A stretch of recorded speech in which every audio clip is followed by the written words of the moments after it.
اعوذ باللہ من الشیطان الرجیم، بسم اللہ الرحمن الرحیم۔ السلام علیکم۔ راوی کہتا ہے ہمارے محلے میں ایک بزرگ فوت ہو گئے، عمر رسیدہ تھے، اللہ ان کی مغفرت فرمائے۔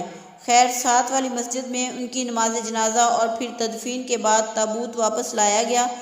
رات کا وقت تھا، مسجد بند ہونے کے باعث تابوت کو مسجد کے دروازے کے سامنے رکھا گیا تاکہ صبح خادم اٹھا کر اسے اپنی جگہ رکھے گا۔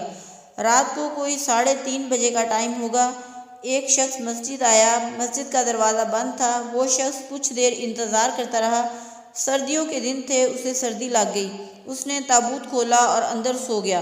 آدھا گھنٹہ بعد خادم آ گیا، خادم نے ایک نمازی کی مدد سے تابوت کو محراب کے ساتھ بنی مخصوص جگہ پر رکھ دیا۔ نیند کی غنودگی کی وجہ سے انہیں تابوت کے وزن کا بھی اندازہ نہ ہوا۔ مؤذن نے اذان دی، لوگ نماز کے لیے پہنچے، جماعت کھڑی ہو گئی۔ 50 کے قریب نمازی جماعت میں شامل تھے۔ میں پہلی صف میں کھڑا تھا اور دوسری رکعت تھی کہ سامنے تابوت پہ میری نظر پڑی۔ عجب خوفناک منظر دیکھا کہ تابوت ہل رہا ہے۔ میرے جسم میں سنسنی خیز ایک لہر دوڑ اٹھی، میں نے آنکھیں بند کر لیں۔ تابوت بدستور ہل رہا تھا، شاید میت کا ہیولہ کھڑا ہو۔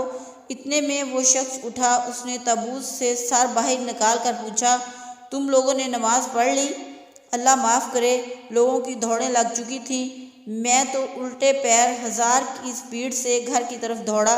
گھر پہنچ کر معلوم ہوا کہ میں ننگے پیر ہی گھر پہنچا ہوں۔